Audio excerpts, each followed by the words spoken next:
오늘은 마태복음 8장 18절부터 22절 말씀을 통해서 서기관과 제자의 차이, 서기관과 제자의 차이라는 제목으로 하나님의 말씀을 해설하겠습니다. 예수께서 무리가 자기를 애워싸는 것을 보시고 건너편으로 가기를 명하시니라. 한 서기관이 나와 예수께 아뢰되 선생님이여 어디로 가시든지 저는 따르리이다. 예수께서 이르시되 여우도 굴이 있고 공중의 새도 거처가 있으되 인자는 머리 둘 곳이 없다 하시더라. 제자 중에 또 한 사람이 이르되 주여 내가 먼저 가서 내 아버지를 장사하게 허락하옵소서. 예수께서 이르시되 죽은 자들이 그들의 죽은 자들을 장사하게 하고 너는 나를 따르라 하시니라. 우리가 이 말씀 너무나 잘 아는 말씀이죠. 이제 지난 시간에는 예수님께서 어떤 사역을 하셨다고 했죠? 우리의 연약한 것을 친히 담당하시고 우리의 병을 짊어지신 예수님. 실제로 예수님은 어떤 분이시냐면 우리의 질병을 치유하시는 분이에요. 그래서 우리가 그 사실을 믿어야 합니다. 물론 우리의 인생은 유한합니다. 그리고 언젠가는 우리가 이 세상을 떠나가게 됩니다. 그런데 우리가 인생을 살아가는 동안에 크고 작은 질병들이 우리의 생명을 위협하기도 하고 우리의 일을 위협하고 가족들을 위협하고 우리의 생계를 위협할 때가 있죠. 그래서 우리 그리스도인들은 우리가 꼭 기억해야 할 것이 있는데 이럴 때 어떻게 해야 할 것인가? 우리는 치유하시는 주님을 바라봐야 돼요. 부처님은 치유하시는 부처님이 아니에요. 공자님도 마찬가지예요. 그리고 그 샤머니즘에서 정한수를 떠놓고 이렇게 소원을 비는 것은 자기의 소원이지만 약속을 통해서 우리에게 말씀을 주신 분이 누구냐면 우리 하나님이세요. 태초에 말씀이 계시니라 이 말씀이 하나님과 함께 계셨다는 거예요. 그리고 말씀이 육신을 입고 이 세상에 오셨어요. 우리가 그의 영광을 보니 아버지의 독생자의 영광이 있는데 그 속엔 두 가지가 있었죠. 은혜가 있었고 진리가 있었다는 거예요. 하나님의 속성이 뭐예요? 은혜와 진리입니다. 은혜를 다른 말로 이야기하면 은혜는 사랑이에요. 진리는 뭐예요? 공의입니다. 이렇게 하나님의 속성이 그 육신을 입고 오신 예수님 속에 있더라는 것이죠. 다시 말씀드리면 그 예수님은 바로 하나님이셨고 태초에 빛이 있으라 하고 말씀하셨던 그 말씀이셨던 것입니다. 그렇게 말씀하셨던 우리 예수님께서는 이사야 선지자를 통해서 우리에게 분명히 말씀하셨어요. 우리의 연약한 것을 친히 담당하시고 우리의 병을 짊어지셨다는 것입니다. 우리의 살아있는 그 생명 동안에 크고 작은 질병들이 우리를 위협할 때 우리 그리스도인들은요 무엇을 위해서 기도하느냐? 기도만 하면 안 돼요. 그냥 성경만 읽으면 안 돼요. 금식만 해서도 안 돼요. 이 말씀을 믿어야 돼요. 우리의 연약한 것을 친히 담당하신 주님, 우리의 병을 친히 담당하신 주님, 그 주님 앞에 고백하는 거예요. 주님, 제가 병에 걸렸습니다. 주님께서 치료해 주신다고 하셨사오니 치료해 주시옵소서. 너무 아픕니다. 이 아픔에서 저를 치유해 주시옵소서. 하나님, 걷지 못합니다. 걷지 못하는 이 어려움 속에서 저를 걷게 해 주시옵소서. 저 너무나 아프다 보니까 용기가 좌절되고 소망이 사라졌습니다. 저에게 용기와 소망을 주시고 저 병실문을 당당히 걸어나갈 수 있는 믿음을 더하여 주시옵소서. 이렇게 기도할 때 응답이 이루어진다는 것입니다. 여러분 이 사실을 믿어야 돼요. 무엇을 믿는 거예요? 말씀을 믿는 거예요. 예수님께서 이렇게 멋진 말씀을 하시니까요. 사람들이 오겠어요? 안 오겠어요? 엄청 많이 왔어요. 그래서 16절에 보니까 예수께서 무리가 자기를 애워싸는 것을 보셨다는 거예요. 그러니까 사람들이 점점 예수님께 가까이 오는 거예요. 근데 그게 한두 사람이 아니라 무리예요. 무리가 여기 무리 저기 무리들이 점점 예수님을 가까이서 보고 어떻게 하면 예수님 손이라도 한번 잡아보고 어떻게 하면 예수님 옷자락이라도 한번 잡아볼까 하는 그런 심정을 가지고 점점 가까이 오는 거예요. 예수님도요, 육신을 입었기 때문에 시간이 지나면 피곤해지시는 거예요. 쉼이 필요하신 거예요. 그래서 예수님이 저쪽으로 건너가실 때 배에서 뭐 하셨어요? 잠을 주무셨어요. 예수님의 휴식 스타일이에요. 그래서 예수님이 안 되겠다. 여기도 사람이 많고 여기도 사람들이 나를 에워싸지만 또 저쪽 동네에도 사람이 있거든요. 그래, 그쪽으로 가자. 그래서 에워싸움을 보시고 건너편으로 가기를 명하셨습니다.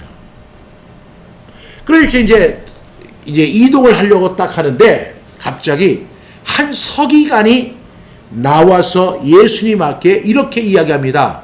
선생님, 어디로 가시든지 저는 따르겠습니다.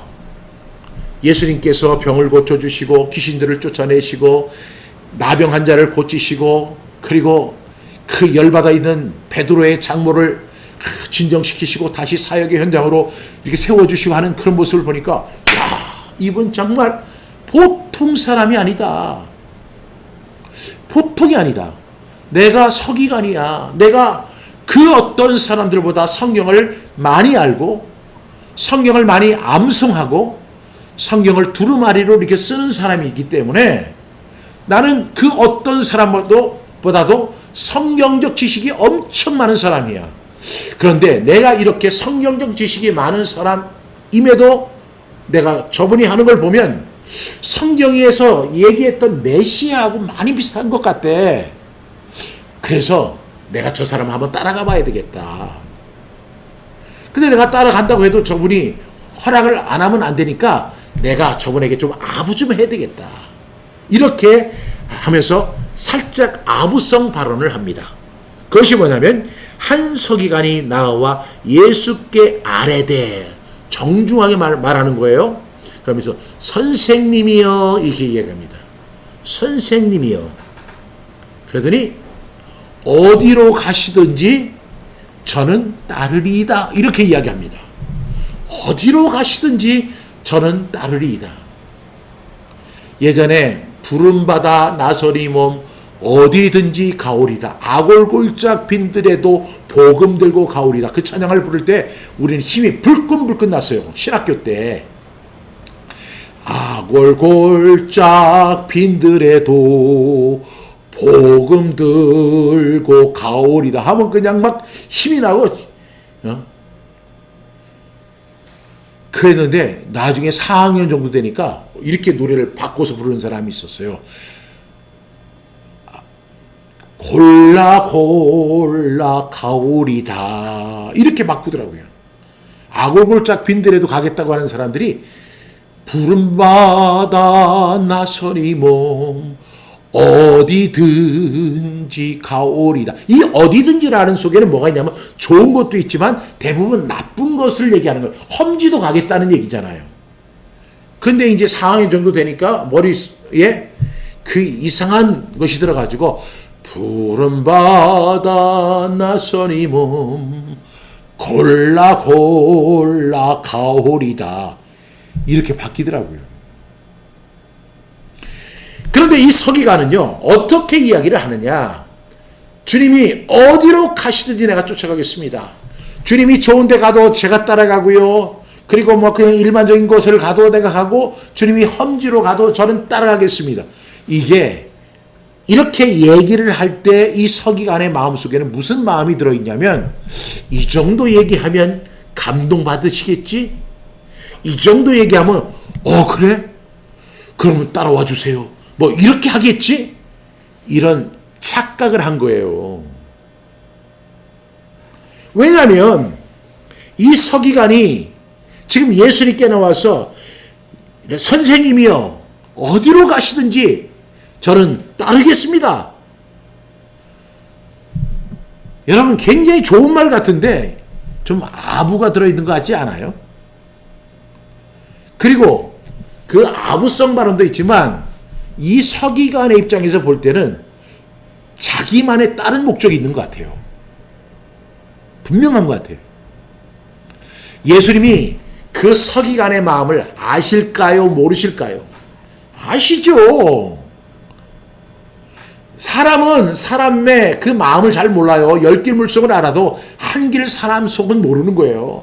그래서 친구들한테 배신당하는 거예요. 믿었던 사람들에게 가진 재산 다 털리는 거예요. 그러니까 사람들이 그냥 이렇게 아부성 발언을 하면 사람들은 기분이 좋고 그냥 콧구멍이 벌렁벌렁하고 귀가 막 쭈삣쭈삣하고 그러니까 사람은 이렇게 무지한 겁니다.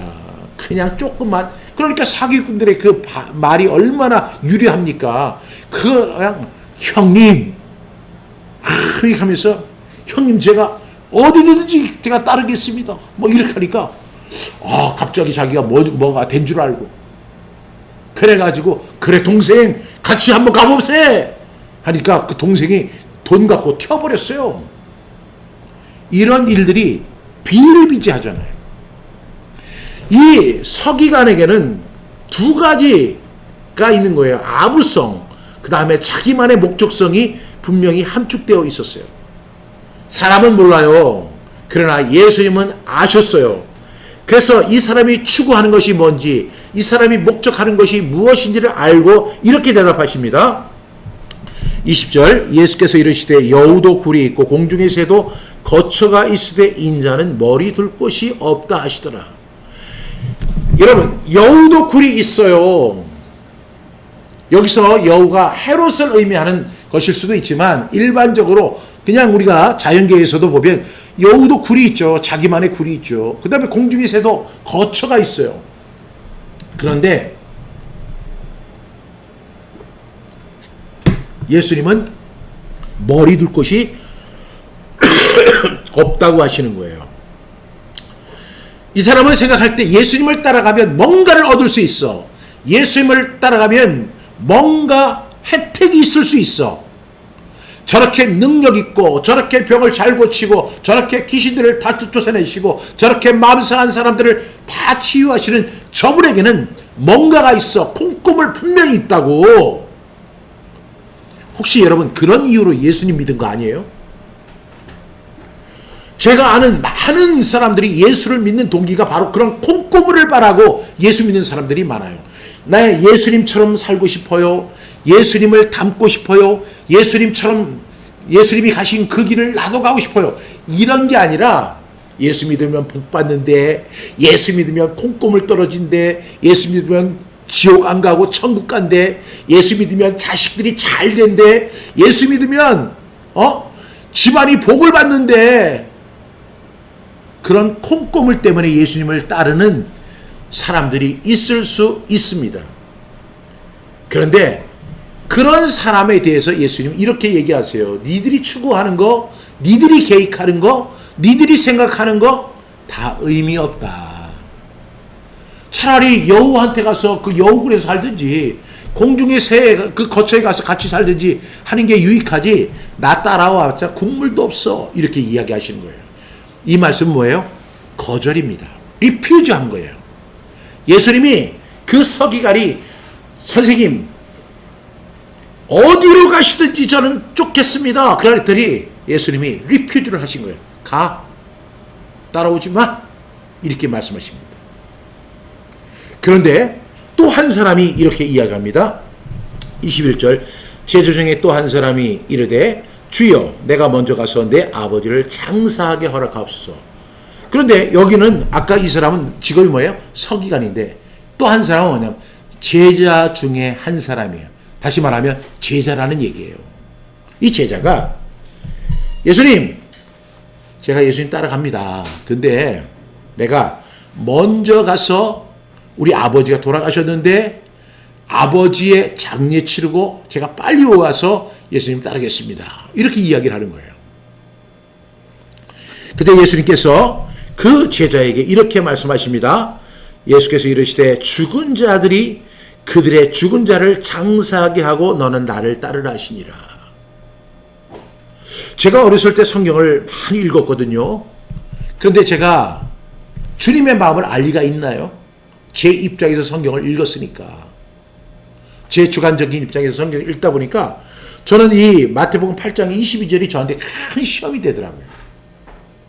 아니 예수님을 따라가는 건 좋은데 아니 아버지가 돌아가셨는데도 아버지 장례를 갖다가 치르지 말고 난 예수님만 따라가고, 그리고 죽은 자들을 장세하게 하고 너는 나를 따르라? 이거 얼마나 야박한 얘기야. 10계명의 5계명이 내 부모를 공경하라고 했고, 부모가 돌아가시면 6일 동안을 그 장례를 지켜야 하는데, 아니 죽은 자들을 장례하게 하고 너는 나를 따르라? 이 얼마나 야박하고 야속한가. 저 솔직히 그렇게 생각을 했어요. 왜? 제 입장에서 보니까 이건 너무한 거예요. 예수님이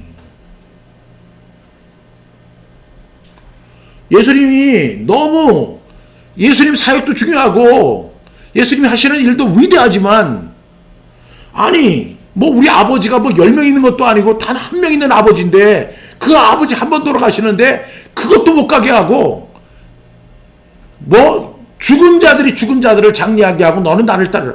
이게 말이 됩니까? 하고 제가 성경 읽을 때마다 기분이 나빴던 부분이 바로 마태복음 8장 22절이에요. 여러분들은 기분 안 나쁘셨어요?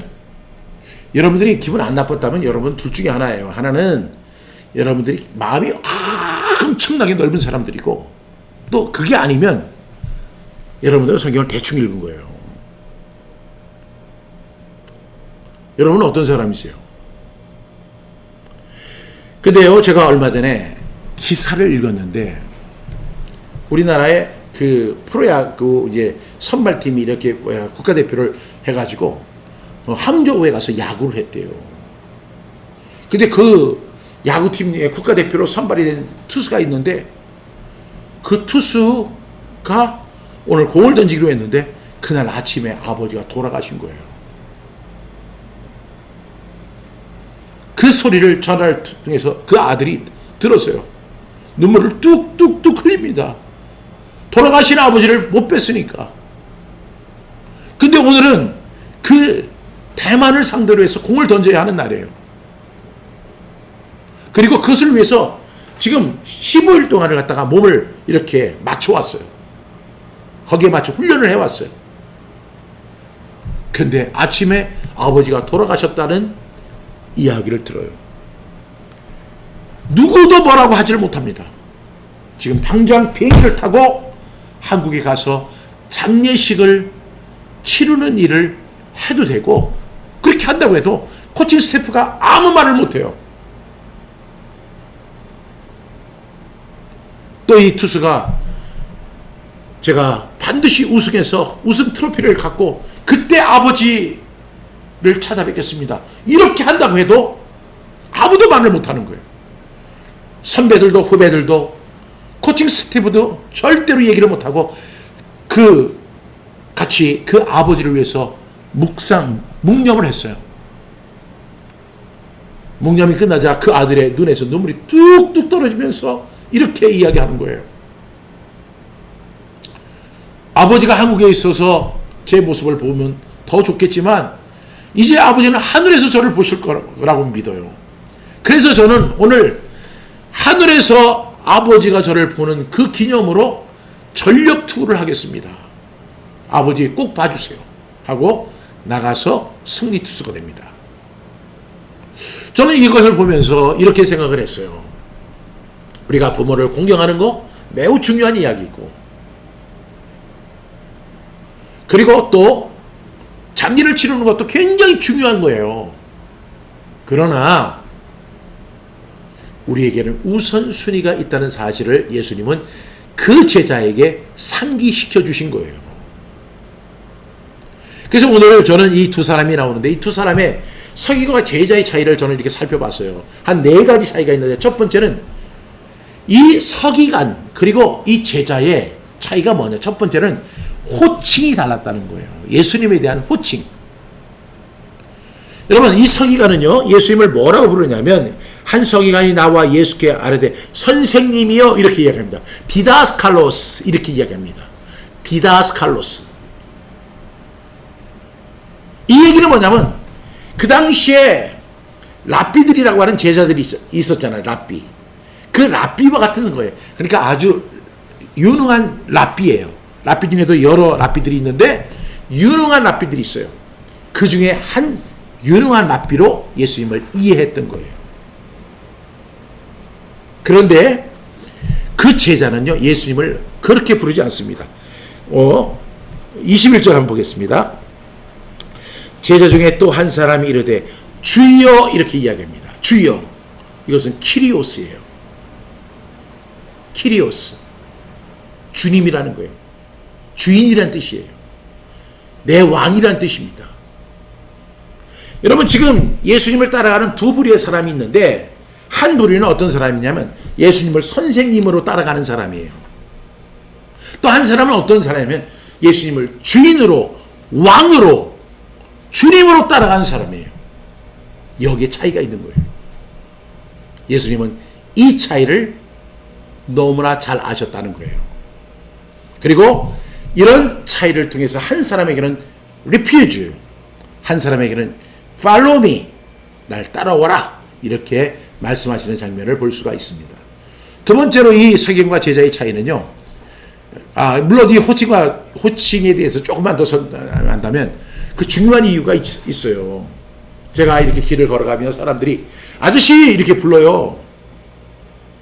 근데 저한테 아저씨라고 부르는 사람의 얘기를 들으면 제가 기분이 좋을까요, 나쁠까요? 그냥 덤덤해요. 왜? 나와 상관이 없는 사람들은 다 저를 어떻게 부르냐면 아저씨라고 불러요. 배 나온 아저씨 뭐 이렇게 이해를 하겠죠. 그런데 어떤 사람은요, 내가 어떤 식당에 들어갔더니 손님 이렇게 이야기를 해요. 그거는 내가 그 손님으로서 그 영업장에 들어갔고 자기가 서비스를 통해 저를 만족시키겠다고 하는 존칭의 의미에서 손님 이렇게 부르잖아요. 그렇죠? 그러니까 저는 똑같은 사람인데 어떤 사람은 저를 뭐라고 부른다고요? 아저씨. 또 한 사람은 저를 손님 이렇게 부른다는 거예요. 근데 또 어떤 사람은 나를 사장님 이렇게 부르는 사람도 있어요. 이게 원래 제가 또 사장처럼 생겼잖아요. 그냥 뭐 서로 잘 알지 못하는데 이게 우리 한국말에는 뭐 또 아저씨 부른다는 게 아저씨 이렇게 부르는 게 쉽지 않거든요. 그래서 약간의 존칭을 넣어가지고 사장님 이렇게 부르는 거예요. 사장님. 그래서 여러분 지금 이거 많이 들어보셨을 거예요. 아저씨, 손님, 사장님, 제가 제일 많이 듣는 이야기 중에 하나예요. 그런데 어떤 사람이 저를 이렇게 불러요. 목사님 이렇게 불러요. 그런 사람 굉장히 많거든요. 그것은 내가 목사라는 사실을 그분들이 알고 있다는 거예요. 그리고 내가 그 목사의 일을 하고 있다는 사실을 인정하는 거예요. 이렇게 사람은요, 한 사람을 놓고도 여러 이름으로 부를 수가 있어요. 사장님으로 부를 수 있고, 손님으로 부를 수 있고, 그리고 아저씨라고 부를 수 있고, 목사님이라고 부를 수 있어요. 그런데 이 서기관은요, 예수님을 선생님 이렇게 부릅니다. 그런데 이 제자는 뭐라고 부른다고요? 주님, 나의 왕님, 주님이시여 이렇게 부르는 거예요. 벌써 이 차이가 분명히 존재한다는 사실을 꼭 기억할 수 있기를 바랍니다. 두 번째로 그럴듯한 조건을 제시합니다. 이 서기관은요. 그래서 어디로 가시든지 저는 따르겠습니다 하는 그런 믿을 수 없는 조건을 제시합니다. 여러분 인생을 갖다 좀 살다 보면요, 사람이 하는 말을 다 믿을 수 있나요? 여러분 그거 다 못 믿어요. 이 서기관은 예수님을 따라가는 것에 자기의 조건을 은근히 집어넣습니다. 어디로 가시든지, 좋은 곳으로 가시든지, 심지어는 나쁜 곳으로 가셔도 저는 따르겠습니다. 이런 조건을 제시하는 거예요. 그런데 제자도 조건을 제시합니다. 내가 예수님 따르긴 따를게요. 대신에 아버지를 장사하고 와서 따를게요. 이렇게 이야기합니다. 세 번째로 이 서기관과 제자의 차이는 목적이 또 달랐습니다. 이 서기관은요, 성경을 연구하는 사람이에요. 그러니까 지금으로 말하면 신학 박사들이에요. 그런데 이 신학 박사들이라고 해가지고 모든 걸 다 아는 게 아니에요. 저 역시 박사학위를 받은 사람이지만 진짜 박사학위 받은 사람이에요. 저는 진짜 외국 유학 가서 박사학위를 받은 사람이라니까요. 아니 통신으로 아니고 진짜 4년 5년을 가서 공부해가지고 박사학위를 받은 사람이에요. 한글로 아니고 영어로. 그러면 제가 박사학위를 받았다면 세상의 모든 이론을 다 알까요? 아니요, 몰라요. 이 서기관도 마찬가지예요. 똑똑하고 성경적 지식, 신학적 지식을 갖고 있었지만 딱 예수님의 설교를 듣고 예수님이 하시는 사역을 보니까 이거는 레벨이 틀린 거예요. 레벨이. 그러니까 저분한테 좀 따라다니면서 좀 배워가지고 자기의 유익을 좀 얻겠다. 이런 목적이 있었어요. 근데 제자는 그렇지 않잖아요. 그냥 와 하면 가는 거고, 가 하면 가는 거고, 따라 하면 따르는 거고, 먹어 하면 먹는 거예요. 왜? 종이니까. 여러분, 목적이 이시 나에게 다가오는 사람이 있다면 경계할 수 있기를 바랍니다. 네 번째, 결과가 달랐죠. 서기관은 예수님의 거절을 당합니다. 그러나 제자는요, 죽은 자들로 죽은 자들을 장사하게 하고 너는 나를 따르라. 나를 따라오라. 그리고 우선순위에 대한 중요한 것을 이 제자에게 알려주신 것입니다. 그리고 결국에는요, 그 제자는 예수님을 따라가게 됩니다. 여러분 어떤 사람이 되기를 원하세요? 서기관 같은 신앙을 하기를 원하세요? 아니면 제자 같은 신앙생활 하기를 원하세요? 제가 바라기는 우리 대부분의 사람들은요, 이 서기관 시스템을 갖고 있어요. 자기가 어느 정도 안다고 하면 그 아는 것이 모든 것을 아는 것처럼 교만하다니까요. 제가 어느 교회 담임 목사로 부임을 해가지고요, 이제 주보를 만들어야 되는데 장로님이 오셨어요. 목사님, 본문이 어디요? 이렇게 물어보는 거예요. 여러분, 지금 제가 한 얘기, 그분이 한 걸 그대로 한 거예요. 듣는 제가 좀 기분 나빴지만, 저보다 나이가 아버지 같이 많으신 분이니까, 창세기 12장 1절부터 2절이 말씀입니다. 그랬더니, 아브라함 부른 사건? 이 사건 가지고 오늘 설교할 거야? 예. 장로님 잘 아세요? 아니, 이건 내가 수백 번 들은 거지? 그렇군요.